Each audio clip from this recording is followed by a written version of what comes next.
بسم الله والصلاة والسلام على رسول الله. اللهم اغفر لنا ولشيخنا وللحاضرين.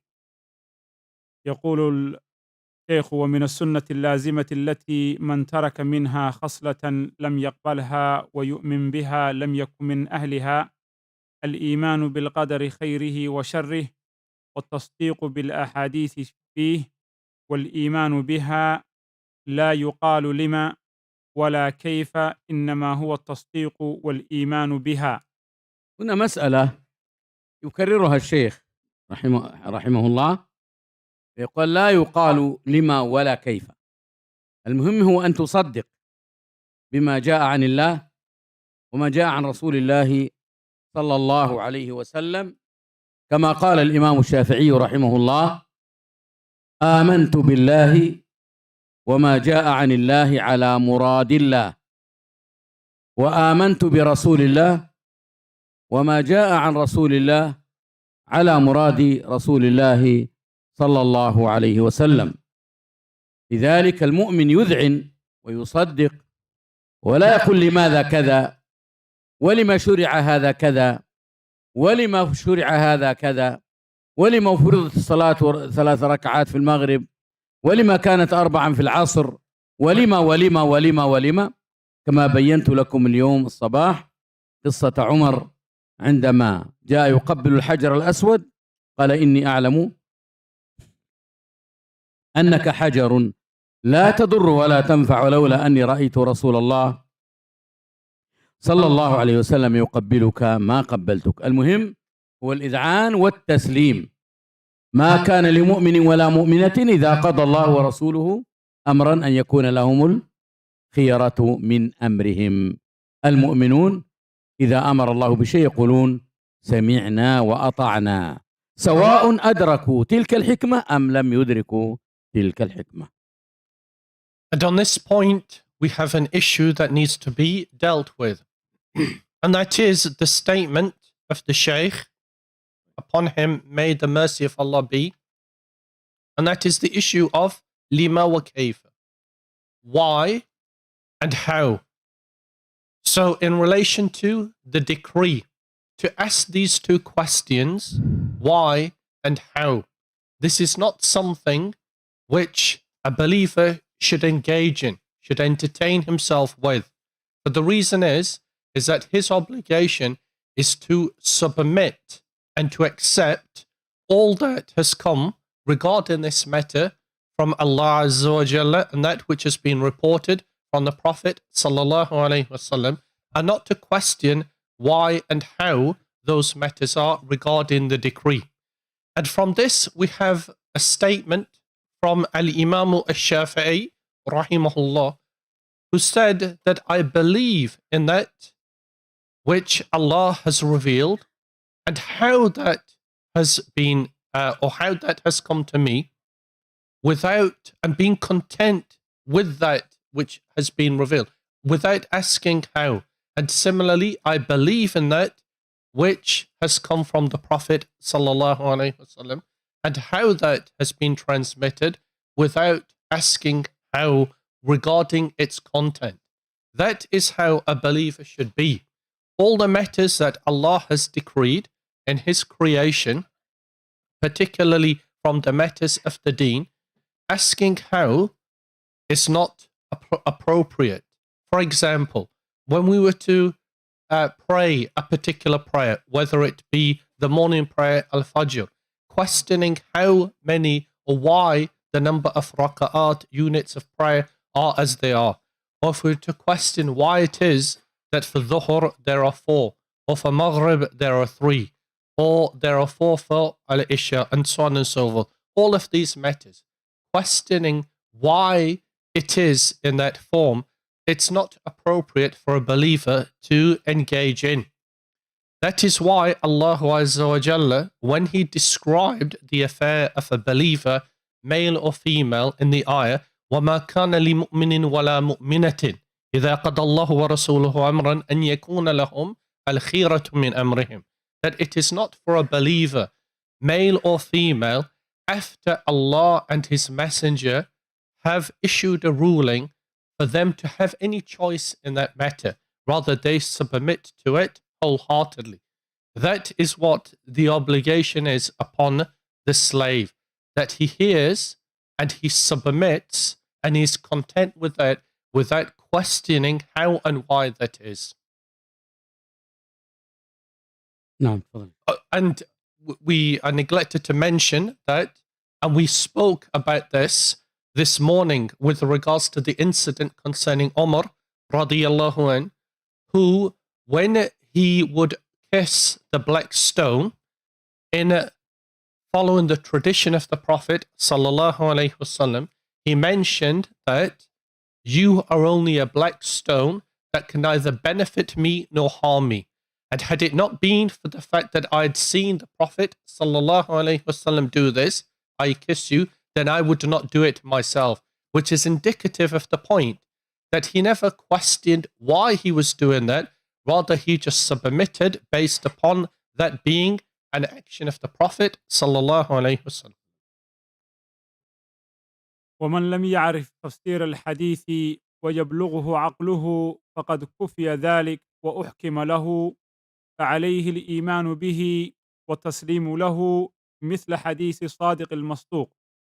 نعم، يعني إن عرفت معنى الحديث فاعمل به بقدر ما تستطيع، فقد أحكم لك وبين وضحه الله ووضحه رسوله صلى الله عليه وسلم، فلا يحتاج أن نزيد أو ننقص فيه. وما لم تدركه كمعرفة الكيفية مثلا فهذا لا تدخل فيه، توقف عند حدودك التي حد الله لك. فإذا قال الله عز وجل لك الرحمن على العرش استوى، فلا تقل كيف استوى، وإنما قل استوى كما يليق بجلاله وعظمته، صعد وعلى وارتفع، وهذا أمر واضح. كذلك في باب القدر، قف عند الحدود التي حد الله لك، مثل حديث الصادق المصدوق، حديث عبد الله بن مسعود، لأن عبد الله بن مسعود رضي الله عنه عندما حدث بهذا الحديث قال حدثنا الصادق المصدوق. من هو الصادق المصدوق؟ رسول الله صلى الله عليه وسلم. قال يجمع أحدكم في بطن أمه 40 سنة نطفة، و40 سنة مضغة علقة، ومثلها مضغة، ثم يجعله الله في ينشزها عظاما، ثم يكسو العظام لحما. إذا بلغ 4 أشهر كما دل عليه تفاصيل بعض روايات الحديث يرسل إليه ملك من الملائكة فيكتب يأمره الله بأن يكتب 4 كلمات. ماذا؟ أجله وعمره، وماذا؟ ورزقه، وشقي أو سعيد. يكتب أجله في يوم كذا وكذا، عمره سيعيش كذا وكذا، رزقه سيرزق كذا وكذا، وشقي أم سعيد، هل هو من كتبت عليه السعادة أم من كتبت له السعادة أم من كتبت عليه الشقاوة والعياذ بالله. نعم. And similarly, in relation to this matter, if a narration, a hadith, it comes to you and you understand it, then you are obligated to act in accordance to it. For that hadith, that narration, it has been made clear to you. Doubt and ambiguity has been removed. Its understanding is clear. It has been explained to you. Therefore, your obligation in relation to that matter is to submit to it and to act in accordance to it without asking how that matter is, particularly if it's beyond the boundaries that you're able to comprehend. If it enters into a matter which is beyond the jurisdiction of a human being. So take, for example, the istiwa, the ascension above the throne, where Allah Azza wa Jalla, He mentions that He ascended above His throne. هنا يكتب رزقه وأجله وعمله وليس عمره. رزقه وأجله وعمله وشقي أم سعيد. And when that verse was revealed and it was made clear that Allah Azza wa Jalla ascended above His throne, what we understand from this, what we can understand from the literal meaning, is that Allah, He ascended, He rose, and He became established upon His throne. That matter is clear.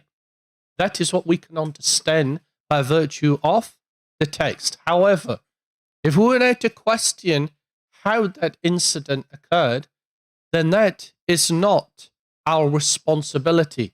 It's not. It now transgresses the boundaries that have been laid down for us. Have entered into a type of knowledge which hasn't been made clear to us. Therefore, at that point, we should stop. That is in relation to matters of aqidah, belief. However, we have, with regards to matters of the decree, a narration that was communicated by what we refer to as Sadiq al-Masduq, the one who was truthful and the one whose sidq, truthfulness, was affirmed. And that was the Messenger sallallahu alayhi wasallam. That Ibn Mas'ud radiyallahu anh, he narrated that the Prophet sallallahu alayhi wasallam said, and he referred to him as Sadiq al-Masduq, that one of you, a human being, is gathered together in the womb of his mother for a period of 40 days as a nutfa, a single drop. Then for a period of 40 days as an alaqa, a blood clot. Then a similar manner or a similar number as a mudgha, a chewed piece of flesh. Then that chewed piece of flesh, mudgha, it becomes, or it is fashioned in the form of bones. There is a structure. And that structure is then clothed in flesh. So it becomes like a human being, albeit in an embryonic form. So this period of time that has now elapsed is, as the scholars have mentioned, is 120 days, which equates to 4 months. At which point, Allah Azza wa Jalla, He sends an angel. And that angel goes and it writes down 4 matters with regards to that unborn child, which has now been in the womb for 120 days. It writes down his ajal, by the point at when that individual is going to die, the length. It writes down his amal, his action, that what is it that this person is going to do. It writes down its rizq, its sustenance. What is it that it's going to receive in relation to the sustenance of this world. And the fourth and the final matter, it writes down whether that individual is going to be shaqiyyin or sa'id, whether they are going to be happy or they are going to be miserable. Happy, meaning they're going to be amongst the occupants of Jannah, or miserable, meaning they are going to be amongst the dwellers of the fire. ومثل ما كان مثله في القدر ومثل أحاديث الرؤية كلها وإن نبت عن الأسماع واستوحش منها المستمع وإنما عليه الإيمان بها وألا يرد منها حرفا واحدا وغيرها من الأحاديث المأثورات عن الثقات. مع الإيمان بالقدر يتطلب الإيمان بأمور تتعلق بالقدر، فبالإضافة إلى مراتب القدر الأربعة هناك 4 أقدار أخرى داخلة في تلك المراتب. أولا التقدير اليومي، ما يقدره الله تبارك وتعالى على الشخص في كل يوم وليلة. وثانيا التقدير السنوي، وهو ما يقدر من اللوح المحفوظ وتكلف به الملائكة في ليلة القدر، كما قال الله سبحانه وتعالى: فيها يفرق كل أمر حكيم.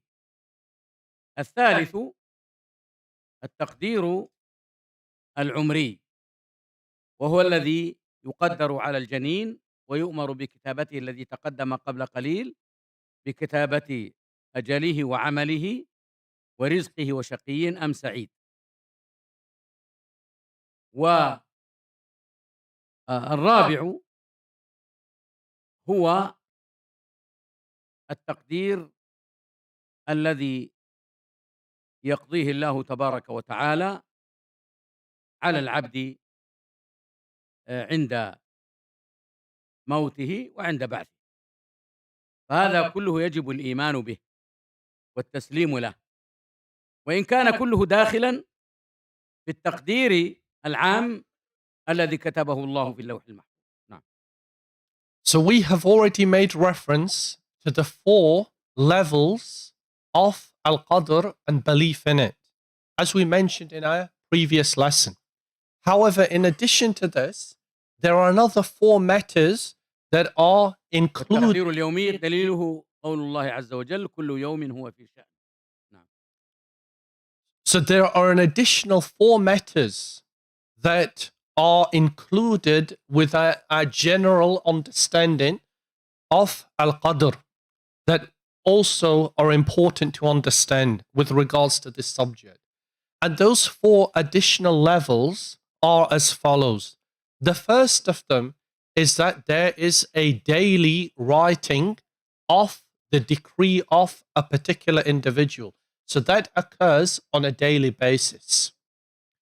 The second one is that, and the evidence for that is that يَسْأَلُهُ مَنْ فِي السَّمَاوَاتِ وَالْأَرْضِ كُلَّ يَوْمٍ هُوَ فِي شَأْنٍ, that they ask him, those in the heavens and the earth, every day he has a matter to bring forth. So that is the dalil for the writing of the decree on a daily basis for an individual.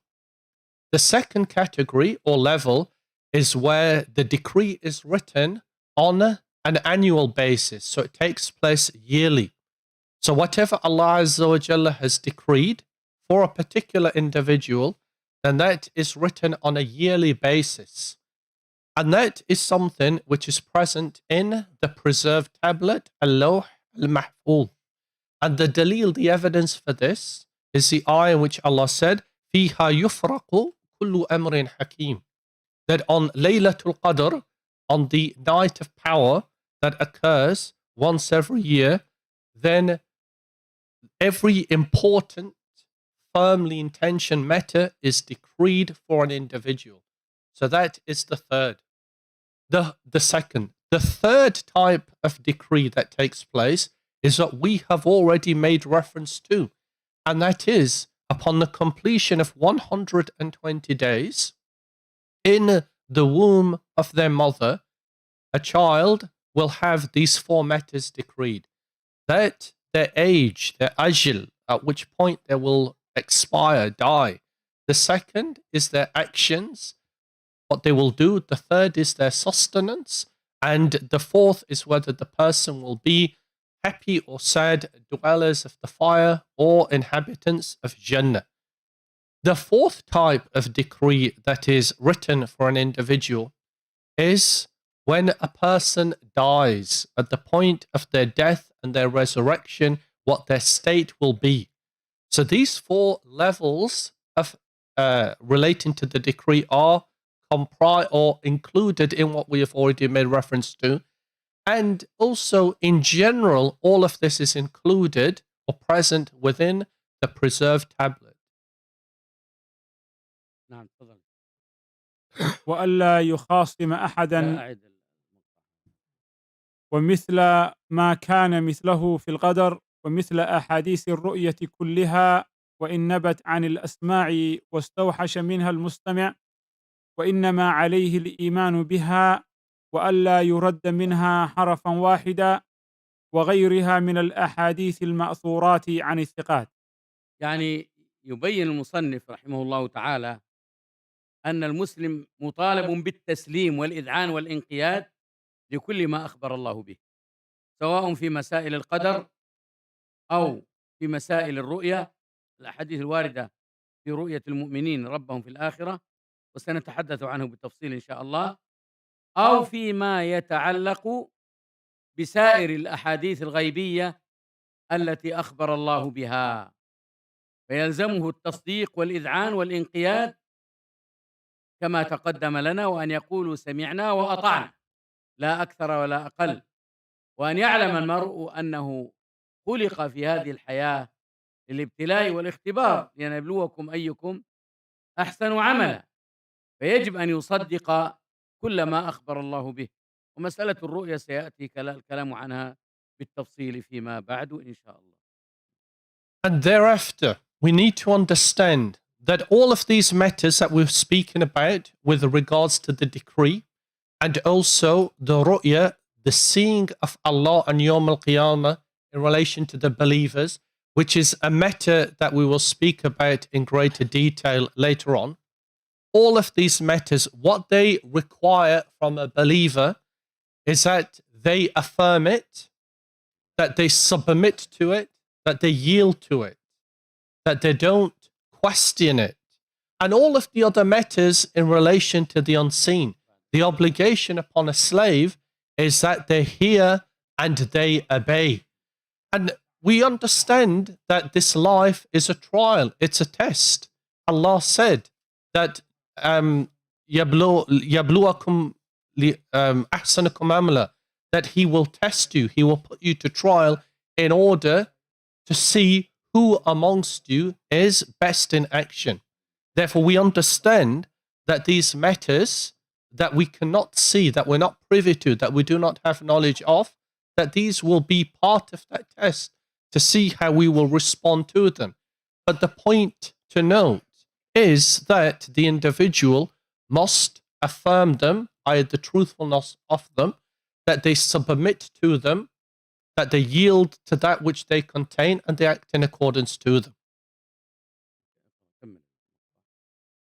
وألا يخاصم أحدا ولا يناظره ولا يتعلم الجدال، فإن الكلام في القدر والرؤية والقرآن وغيرها من السنن مكروه ومنهي عنه، لا يكون صاحبه وإن أصاب بكلامه السنة من أهل السنة حتى يدع الجدال ويؤمن بالآثار.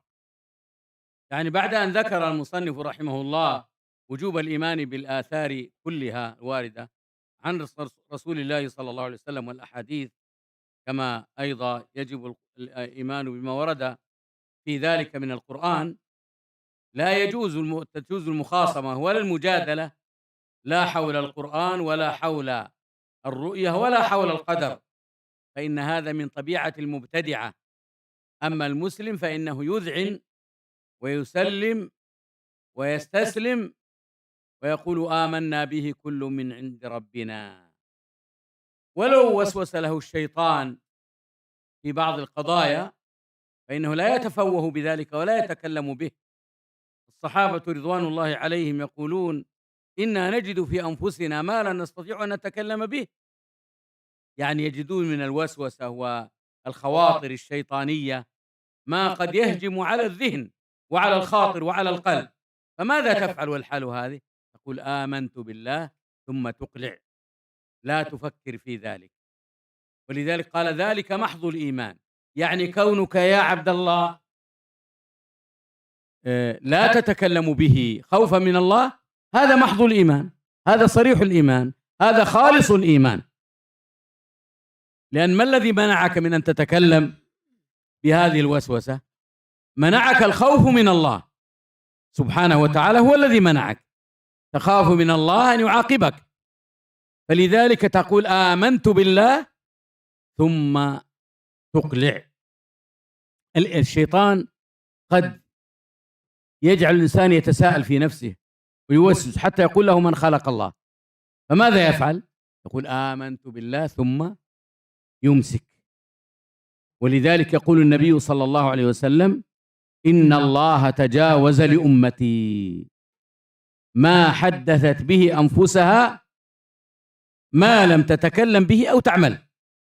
إن الله تجاوز لأمتي ما حدثت به أنفسها، يعني الوساوس التي تدور في الخلد، تدور في الفؤاد، فهذه لا تؤاخذ بها إلا إذا تكلمت بها.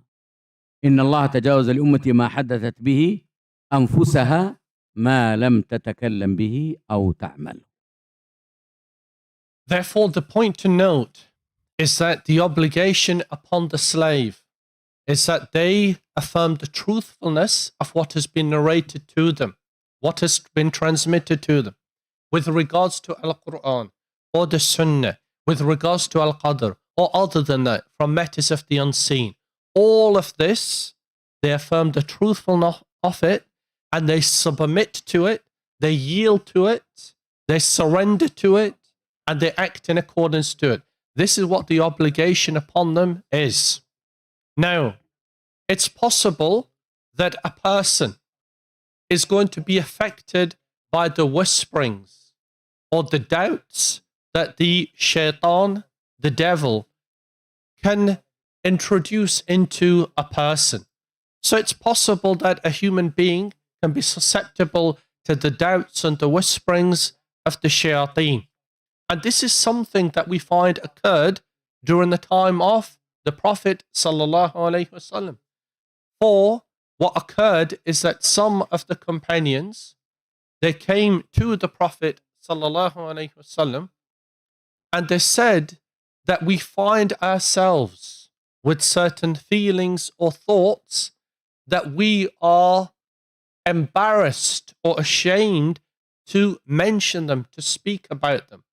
And the Prophet sallallahu alaihi wasallam, he responded by saying that is the essence of al-Iman, that they didn't speak about them, that they didn't articulate them upon their tongue, was an indicator that that was the essence of al-Iman. And why is that? Because their fear of Allah, it was their khawf in Allah, their fear, that prevented them from articulating it upon their tongue.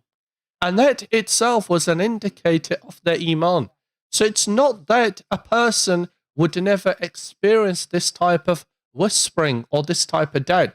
Perhaps even the matter would escalate until a person would question, so who created Allah? But the response would be of a believer is that they would say, indeed, I believe in Allah. Their rebuttal would be that they hasten to say, I believe in Allah and all that He has revealed unto mankind. That is the response of a believer when doubts or whisperings are cast unto him from the angle of the shayateen.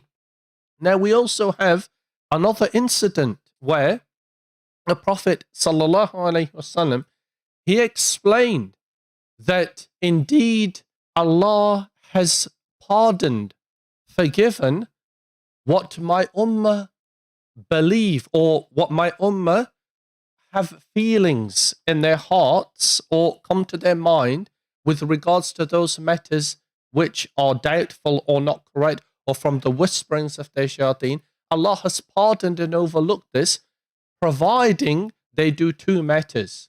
That when this whispering or doubt comes to them, they do not act in accordance to it, nor do they speak about it.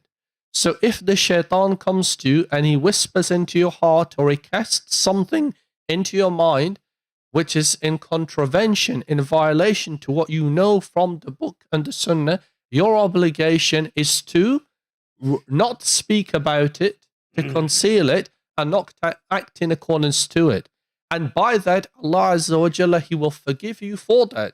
That is the blessing of the believer in not responding to the whisperings of the shayateen, but rather his response or her response should be is that they say that indeed I believe in Allah, and then they submit, they yield, they surrender, and they affirm the truthfulness of that which has been narrated to them. والقرآن كلام الله وليس بمخلوق ولا يضعف أن يقول ليس بمخلوق. قال فإن كلام الله ليس ببائن منه وليس منه شيء مخلوق، وإياك مناظرة من أحدث فيه، ومن قال باللفظ وغيره، ومن وقف فيه فقال لا أدري مخلوق أو ليس بمخلوق وإنما هو كلام الله، فهذا صاحب بدعة مثل من قال هو مخلوق وإنما هو كلام الله وليس بمخلوق. نعم. طيب. في هذا المقطع بين المصنف ما يجب أن يقفه المؤمن من القرآن، فيجب أن يعتقد كل مؤمن أن القرآن كلام الله، منه بدأ وإليه يعود. On this point, the author has clarified what is an obligation upon a believer to have faith in with regards to Al-Quran, that it is from Allah and that it will return unto him. والله سبحانه وتعالى متصف بصفات الكمال ونعوت الجلال، فيجب أن نثبت له جميع ما أثبت لنفسه أو أثبته له رسوله صلى الله عليه وسلم من الأسماء الحسنى والصفات العلى بما فيها صفة الكلام. And we know that Allah Azza wa Jalla is described with perfect characteristics and complete attributes, that we affirm whatever Allah has affirmed for himself with regards to these names and attributes, and whatever the Messenger sallallahu alaihi wasallam affirmed for Allah with regards to these names and attributes. And from these attributes is the attribute of speech.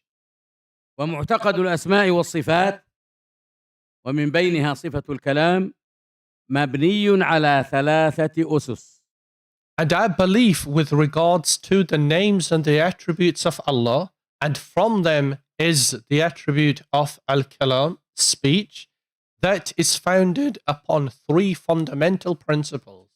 الأساس الأول أن نثبت لله ما أثبته لنفسه وما أثبته له رسوله صلى الله عليه وسلم من الأسماء الحسنى والصفات العلى من غير تحريف ولا تعطيل ولا تكييف ولا تأويل ولا تشبيه ولا تمثيل، كما قال الله عز وجل ليس كمثله شيء وهو السميع البصير. The first of these principles is that we affirm what Allah Azza wa Jalla has affirmed for himself with regards to his beautiful names and his lofty attributes, and similarly what the Messenger sallallahu alaihi wasallam affirmed for Allah with regards to these names and attributes. We affirm what they affirmed, and that we do so without performing these particular matters. The first of them is takyif, to question how that is. The second is tamthil, to liken this to creation. The third of them is tahrif, to alter or distort the meaning or the intended meaning of that name and attribute. The fourth of them is ta'til, which is to deny or to reject that particular name or attribute. The other one is tashbih, again to liken Allah to creation, that we believe in these names and attributes without entering into these matters. الأساس الثاني أن ننفي عن الله ما نفى عن نفسه وما نفاه عنه رسوله صلى الله عليه وسلم، وأن ننفي عنه جميع صفات النقائص والعيوب. The second principle is that we negate from Allah that which he negated himself and that which the Messenger sallallahu alaihi wasallam negated from Allah. And also we negate from Allah any name or attribute which is inherently deficient or gives rise to inferiority. والأساس الثالث قطع الطمع عن إدراك الكيفية، بمعنى أن نعتقد أنه لا يعلم كيفيات الأسماء والصفات إلا الله. نعلم الصفة ونثبت الصفة ونثبت معناها الذي يليق بجلال الله وعظمته، ونكف عن الخوض في كيفيتها فلا نقول إن كيفيتها كذا وكذا، وإنما نقول الله أعلم بالكيفية، كما قال الإمام مالك في الاستواء لما جاءه رجل من المبتدعة فقال له: يا أبا عبد الله، يقول الله تعالى: الرحمن على العرش استوى، فكيف استوى؟ فقال الإمام مالك وقد تغير وجهه: الاستواء معلوم، يعني غير مجهول، والكيف مجهول، كيفية الاستواء غير معقولة ولا تعلم، والإيمان به يعني بالاستواء واجب، والسؤال عن الكيفية بدعة. ثم أخرجه من مجلسه، ولأنه مبتدع وهو لا يحب مجالسة المبتدعة. And the next point in relation to this, or the third aspect, is that we sever the issue of asking how with regards to the names and the attributes of Allah. We sever it at its root. And how do we do that?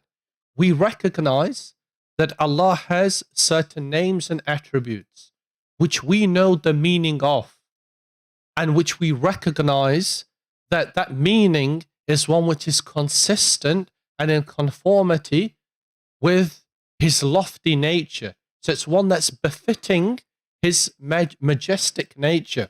We wouldn't apply a meaning which is not befitting to His majestic nature. That is in relation to all the names and the attributes of Allah. We affirm their meaning without questioning how they are. That is evidenced and illustrated by the incident that took place during the time of Al-Imam Malik, when an individual entered the masjid whilst he was delivering a lecture, and he recited this ayah, Ar-Rahmanu ala al-Arsh istawa, that the Most Merciful ascended and established Himself above the throne. Then he questioned Al-Imam Malik and asked him how that occurred. كيف استوى? Al-Imam Malik, as is mentioned, he started to shake and to perspire. He became angry, and it was visibly evident that he was angry. And then he said these words, that al-istiwa'u is something which is known, meaning it is known. And to ask how is something which is unknown. So we know the meaning, but the kayfiyya, how that occurred, is something which is unknown. Al-imanu bihi wajib, that belief in it is something which is obligatory. And to question it is something which is an innovation. So he said these four important points to illustrate how we believe in the names and the attributes of Allah.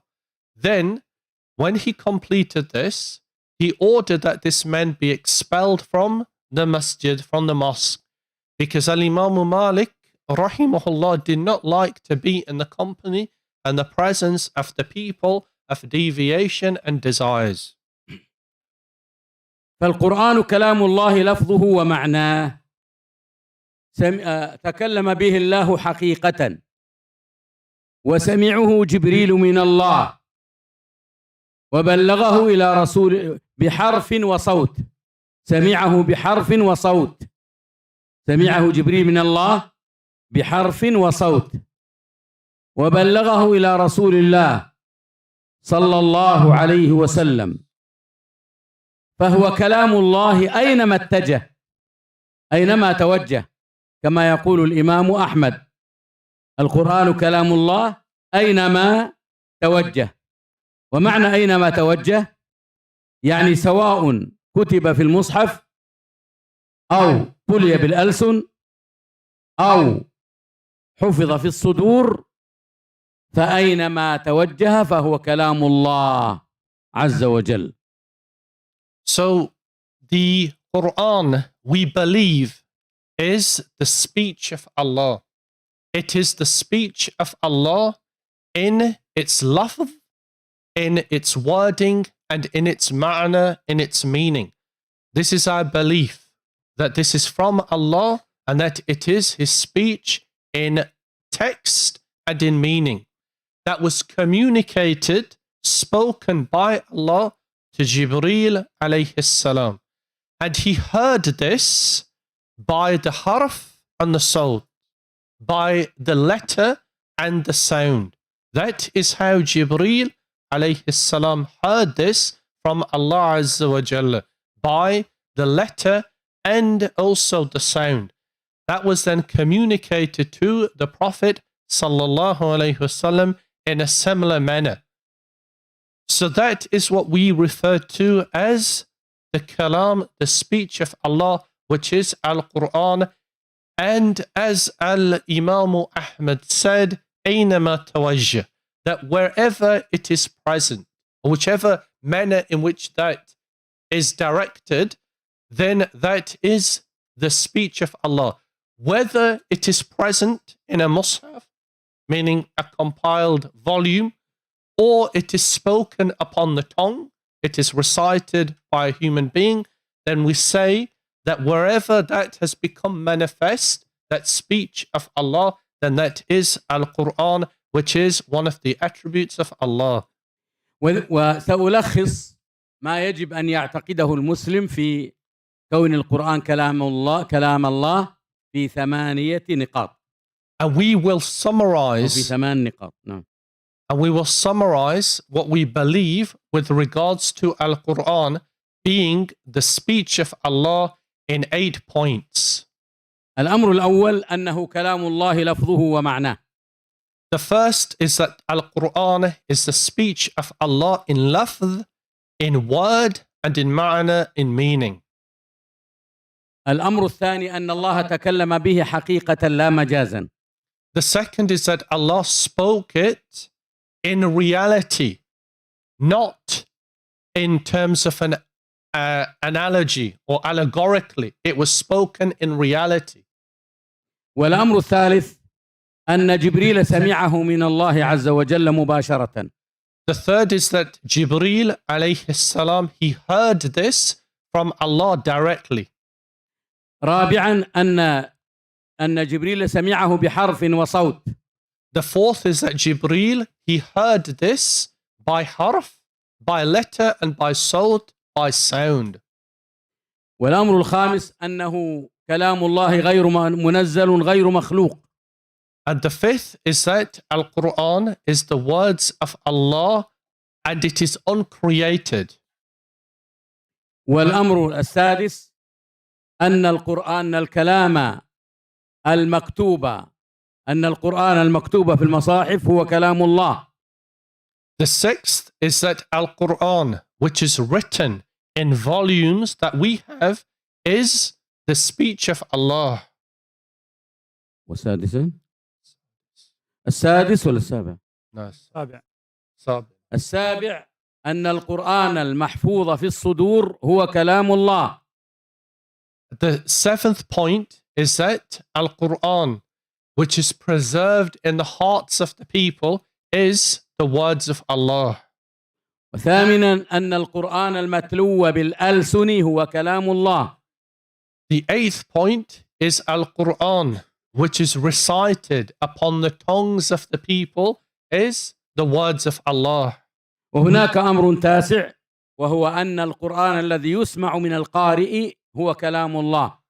The ninth point is that Al-Quran, which is heard, being recited by the reciter, is the words of Allah. وهذا معنى كلام الإمام أحمد رحمه الله: القرآن أينما توجه فهو كلام الله. And this is the meaning of that phrase from Al-Imam Ahmad, that Al-Quran is the kalam of Allah أينما توجه, wherever it may be present.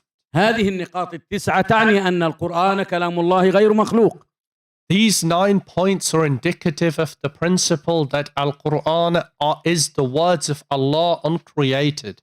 أما الحبر والورق وحركات اللسان فهي مخلوقة.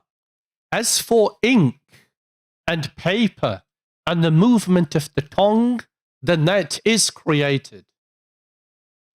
وكان السلف قبل ظهور الفرق الضالة لا يعرفون كلمة مخلوق بل يقولون القرآن كلام الله وكفى. And the Salaf, prior to the appearance of the sects of deviation and innovation, did not know this term makhluk. Rather, they would say that Al-Quran is the speech of Allah.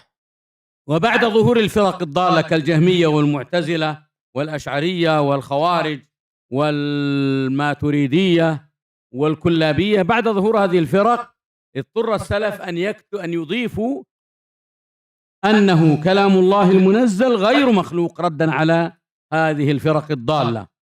And then after the appearance of these sects, such as the Jahmiyyah and the Mu'tazila and the Ashariya and the Kullabiyya and the others who are upon this way, then they were obliged they were now obliged to add to this term that Al-Quran is the speech of Allah, and add the term not makhluk or uncreated, in order to refute what their position was. قال الإمام أحمد: من قال إن القرآن مخلوق فهو جهمي. And Imam Ahmad said that whoever states that Al-Quran is makhluk, is created, is from the Jahmiyyah.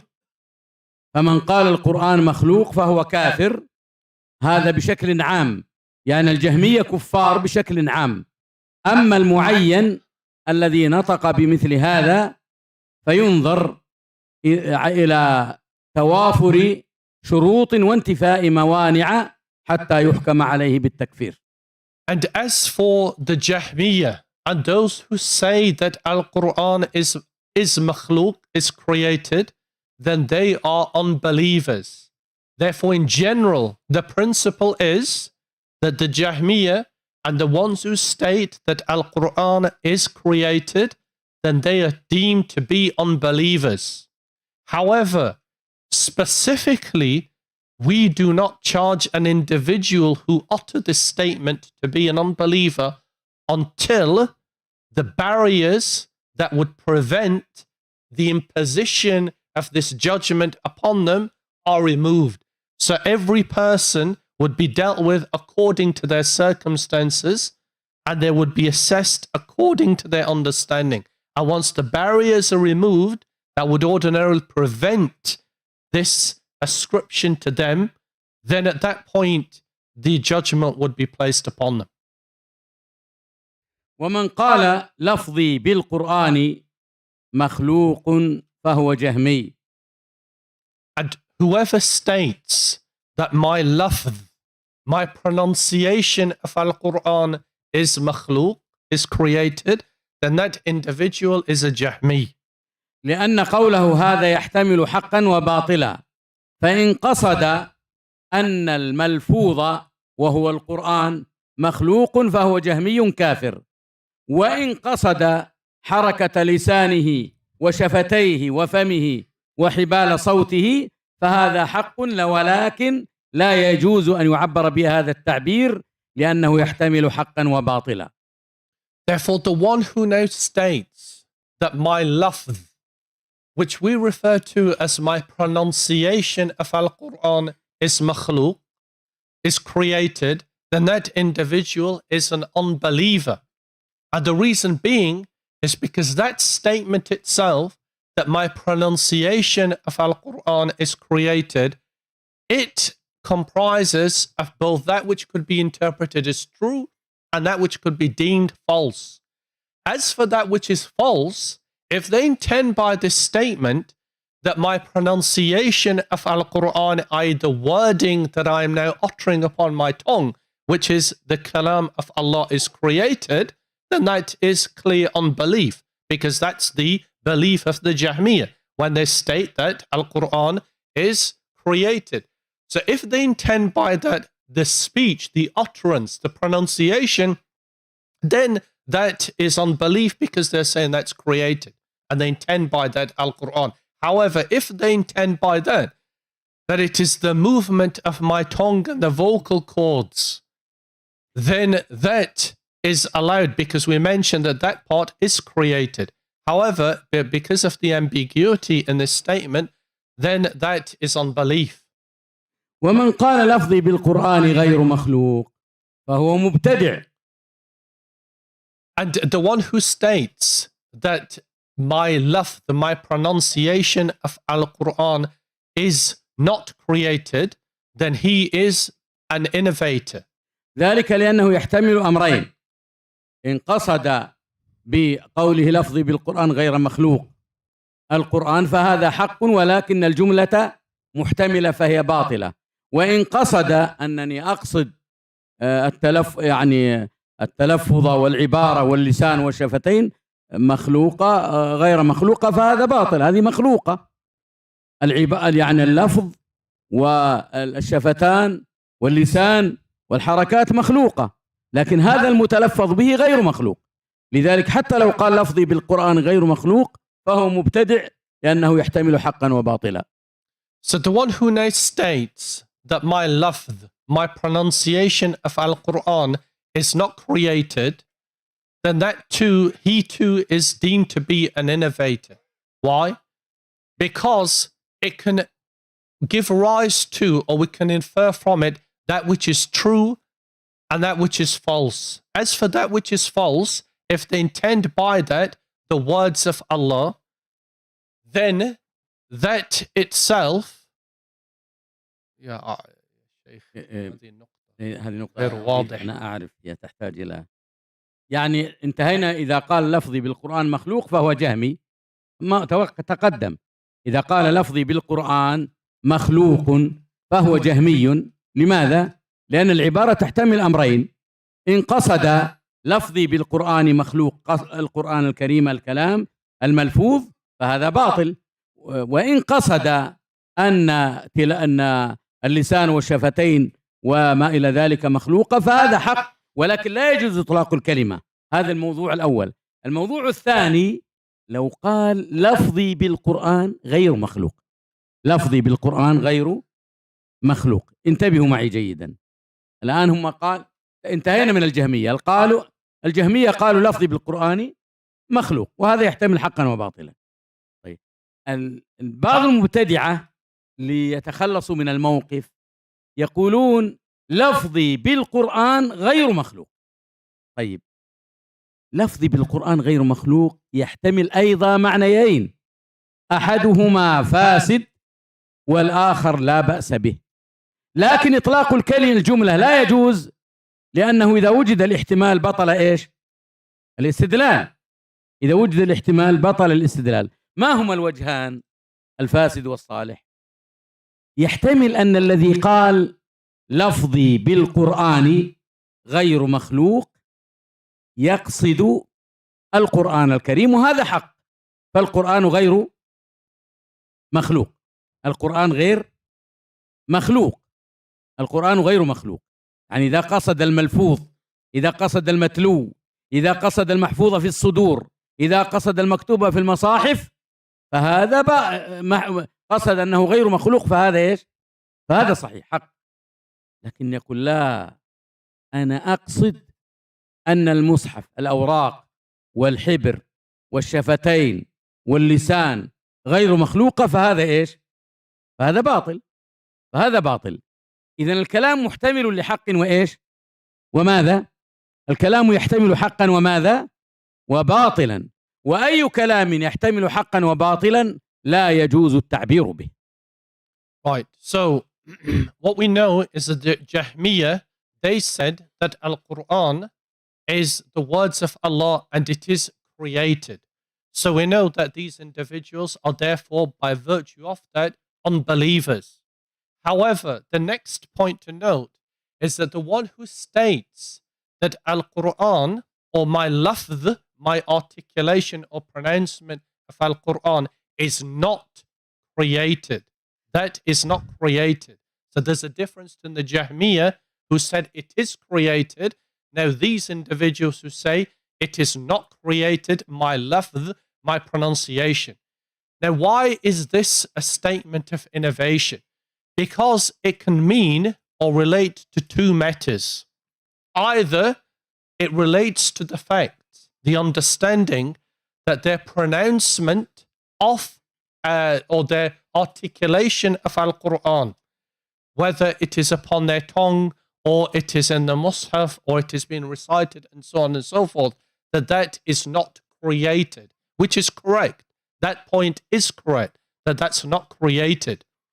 Or it can refer to the mechanics of the articulation of the pronouncement, either movement of the tongue or the ink in the pot or the paper upon which these words are being written. Did they intend by that it's uncreated, which is clearly falsehood? So because this statement can give rise to one of two possibilities, then that in itself is a statement of innovation. هنا مسألة أخرى تتعلق بهذا، الواقفة.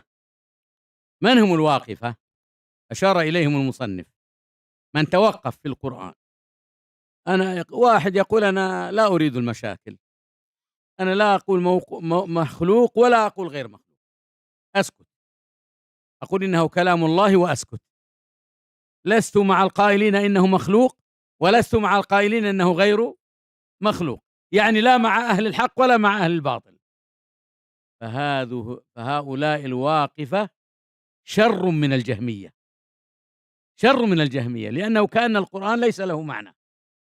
يعني هؤلاء الواقفة أمرهم خطير، التفويض أو الوقف هنا خطير جدا، بل يجب أن نعتقد أن القرآن كلام الله غير مخلوق. لا بد أن ننص على كلمة إيش؟ أنه كلام الله، وأيضا نضيف ماذا؟ غير مخلوق. لو جاءنا شخص يقول أنا لماذا أتعب نفسي؟ أنا أتوقف، أنا متوقف، لا أقول مخلوقا ولا أقول إنه غير مخلوق، بهذا أتخلص من المشكلة. بالعكس، هو وقع في مشكلة أخرى، فكان كالمستجير من الرمضاء بالنار. ما معنى الرمضاء؟ الرمضاء أثر حرارة الشمس في الأرض، والنار معروفة، المستجير بعمل عند كربته كالمستجير من الرمضاء. أيهما أقوى، النار أم الرمضاء؟ النار. يعني لو شخص قال والله أنا تعبت من الرمضاء في الحر، في شدة الحر، بدلا من ذلك أنا أدخل في النار، أيهما أعظم؟ أخطر هذا الذي قال إنه سيدخل النار. فهذا نفس الشيء، أراد أن يعربه فأعجمه، أراد أن يصلحه فأفسده. هذا يذكرني بموقف مسيلمة الكذاب، قال أنا أبرئ يعني حتى الأعور والأعمى وإلى آخره، فجاءوا له بأعور العين، فتفل في عينه فعميت وصار أعمى. فهمتم؟ واضح؟ طيب. قالوا هناك بئر ليس فيها ماؤها قليل، تعال يا مسيلمة أدفل فيها ليكون ماؤها إيش؟ كثيرا. فجاء وتفل فيها فذهب الماء القليل فأصبحت جافة. هذا مثله، هذا يقول أنا لا أريد أن أقول مخلوق ولا غير مخلوق، أنا أريد أن أخلص من المشكلة، لا أريد مشاكل، ولكنه وقع في مشكلة أخرى حيث توقف. ولذلك يقول الشيخ ابن تيمية وغيره إن الواقفة هم شر من الجهمية. ليش؟ لماذا؟ الجهمية نعرفهم، خلاص قالوا القرآن مخلوق فعرفنا أنهم كفار. هذا يريد أن يعمي الأمر على الناس، يقول أنا لا أريد أن أقول مخلوق ولا غير مخلوق، أنا أتوقف وأسكت، وهذا السكوت غير صحيح. هذا مثل الذين قالوا في صفات الله لا نقول استوى ولا نقول لم يستوي، لا نقول له يد ولا نقول ليست له يد، يعني من يتوقفون في صفات الله. فالواقفة هم شر الخليقة، شر حتى من الجهمية، لأن كلامهم غير واضح، لأن كلامهم غير واضح. يعني الجهمية كلامهم واضح فرددنا عليهم، أما هذا يقول لا أنا أسكت خلاص لا أقول شيئا، وكلامه غير واضح، إذن هو شر من الجهمية. Then we have another category of people. These are the ones who are called al-waqifah. They're the ones who stop at that point. So when they are questioned regarding this matter, or when they speak about it, they stop. And they say that we do not say that Al-Quran is the words of Allah created, nor do we say that Al-Quran is the words or are the words of Allah uncreated. They stop and say, we say that Al-Quran is the words of Allah. Now, these people who stop at that point, they are in reality worse than the Jahmiyyah. The affair of the Jahmiyyah is known. They say that Al-Quran is the words of Allah created. And their affair or their position is known, and the ruling against them is known, that they are therefore unbelievers. These individuals who stop at that point and they say, well, what we will do is by stopping at that point, we are not going to associate ourselves with the first group. Say, burden myself or trouble myself with this matter. Just say that Al-Quran is the words of Allah and then stop at that point. So what they want to do is, by way of analogy, it's likened to the individual who is in the presence or is sat upon earth that has now been scorched by the sun and it has become hot. So in order to move away from that, to save or relieve themselves of that heat, what they do is they enter into the fire itself, which is greater in heat and more severe. By not taking a position, they move from a position in which there is inherent innovation and misguidance to one which is worse than that by non-committal, doing or thinking that they're now saving themselves from this. But in reality, they are worse than the Jahmiyyah. They are the people who delegate the responsibility of these matters to Allah or to other than themselves. So they're the ones who say, for example, that we don't say that Allah, He ascended above His throne, nor do we say that He is under or within His creation. We don't say that Allah has a hand, nor do we say that He doesn't have one. And all of the other attributes, they don't affirm them, nor do they disaffirm in thinking that they're now following a safer path. But this is ignorance in itself, because they're negating, therefore, the reality of the meaning, or what is indicative of the meaning of these names and attributes. By not affirming and by not disaffirming, they are giving nothing. You lead yourself with having nothing at all. That is why they actually remove the meaning of Al-Quran by saying, neither are we going to say this is created, nor do we say it is uncreated. So they move from one position in which they're upon land which has been scorched by the intensity and the severity of the heat of the sun, and they go to a place that actually is greater in intensity, and that is the fire itself. So consider, by way of analogy and example, the example of Musaylama al-Kadhab, the one who was the liar. It was said about him that he claimed that he was an individual who could heal the blind, and he could help the one who had a deformity in his eyes, and so on and so forth. So an individual came to him who was awr, so he had a deformity in his eye. And he claimed that he could resolve this, that he could cure this individual. So he, as the person who came to him, already had a deformity. Musaylama now, he spits into his eye as a means of cure, as a means of a medicine. And what happens is he becomes totally blind.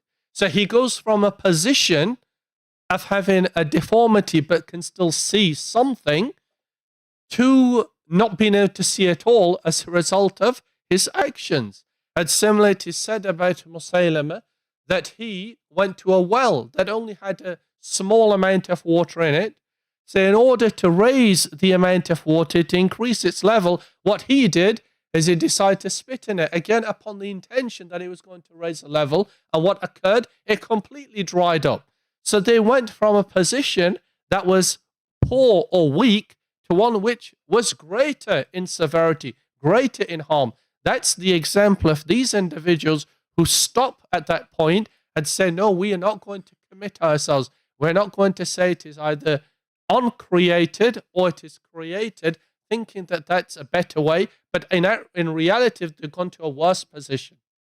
أخيرا فرقة بعد أن ذكرنا مذهب الجهمية والمعتزلة والواقفة، فرق هي 3 فرق لكنها في معتقد واحد، تعتقد معتقدا واحدا في كلام الله عز وجل. And then the next matter is that we have another group and they have another opinion regarding the kalam of Allah, which we will explain. هذه الفرق تعتقد أن القرآن ليس كلام الله الحقيقي وليس مخلوقا، يعني لا يقولون نحن لا نقول إنه مخلوق مثل ما تقول المعتزلة، لكن لا نقول إنه حقيقة كلام الله. طيب ماذا تقولون؟ يقولون نقول القرآن عبارة عن كلام الله أو حكاية عن كلام الله، يعني لم يتكلم الله به بحرف وصوت، وإنما عبر عنه، يعني هناك من تكلم نيابة عنه، تعالى الله عما يقولون علوا كبيرا. طيب تعالوا يا مساكين، من الذي عبر عنه؟ هل عبر عنه جبريل؟ أم عبر عنه رسول الله صلى الله عليه وسلم؟ أم من؟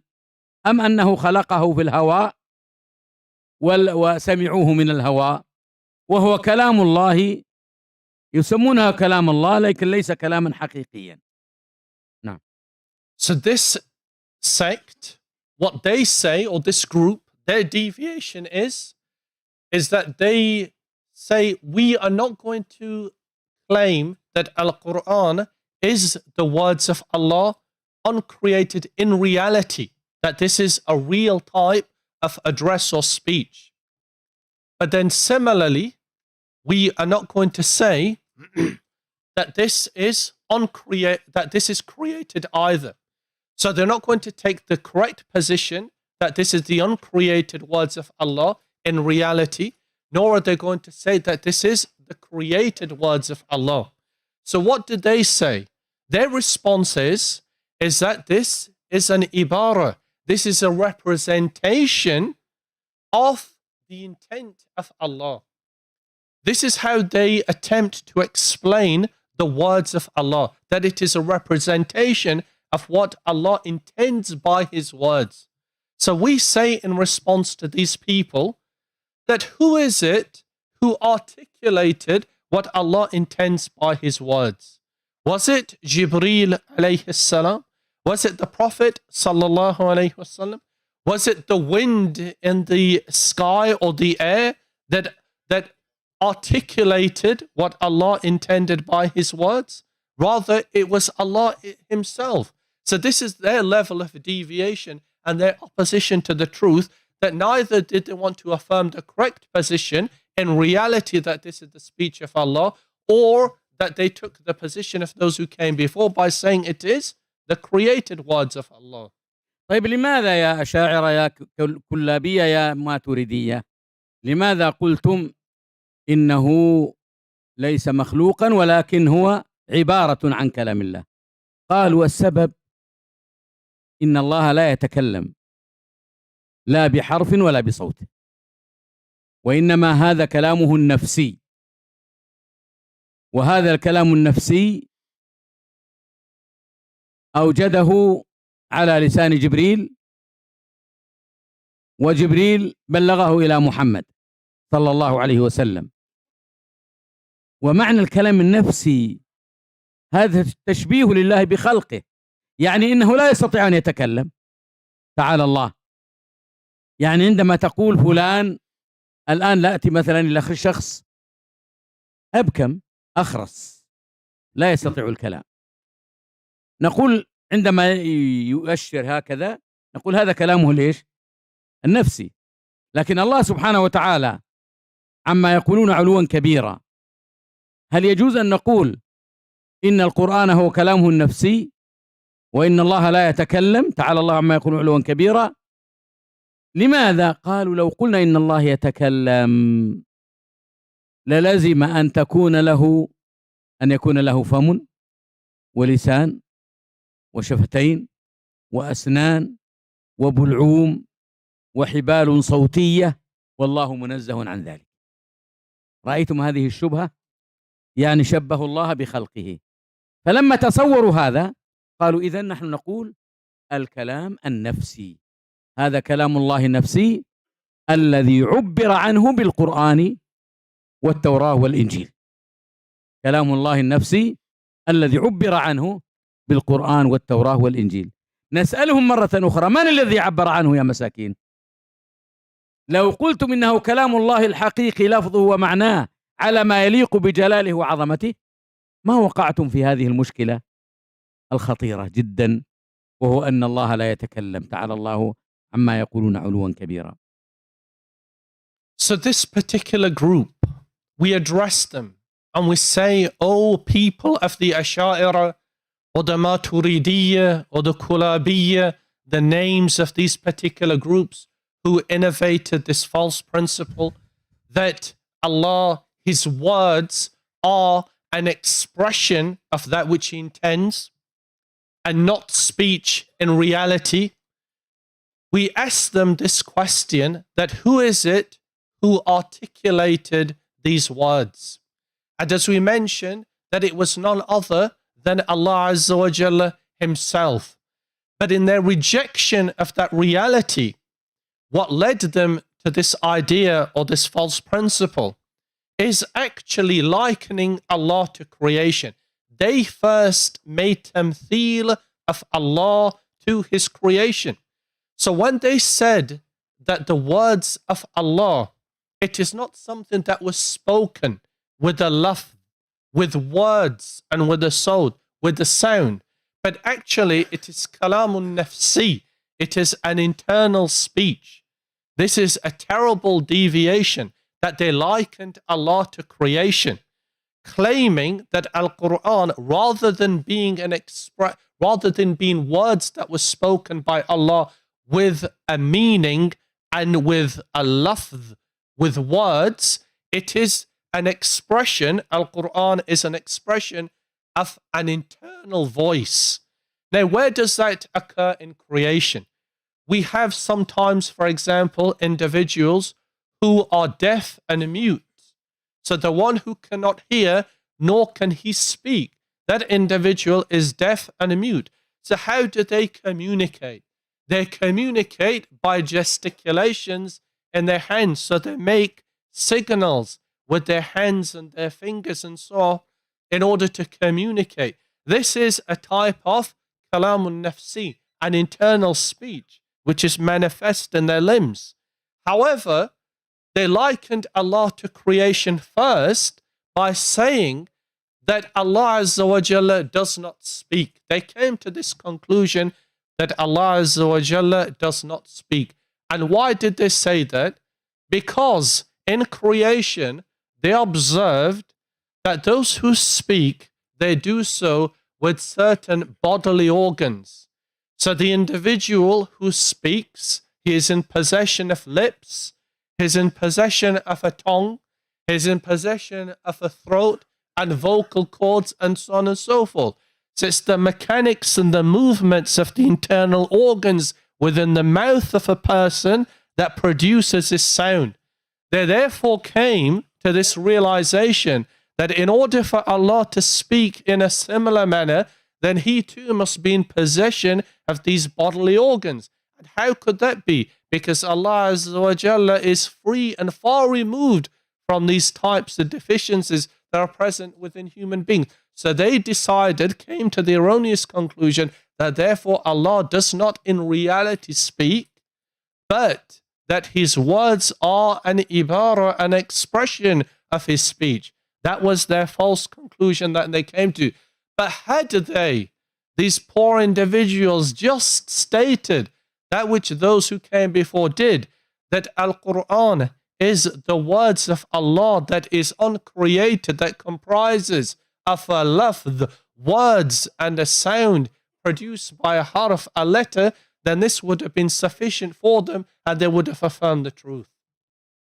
في النهاية الذين قالوا القرآن عبارة عن كلام الله رجعوا إلى كلام المعتزلة، فإذا كان قد عبر أحد عنه والكلام ليس كلامه الحقيقي، إذن رجعوا بأن القرآن مخلوق كما قالت المعتزلة، ولهم شبه لا يتسع الوقت لذكرها مثل استدلالهم ببيت الأخطل وغيره، ولكن الوقت يكفي أن نقرر الحكم ونعرض عن أدلتهم.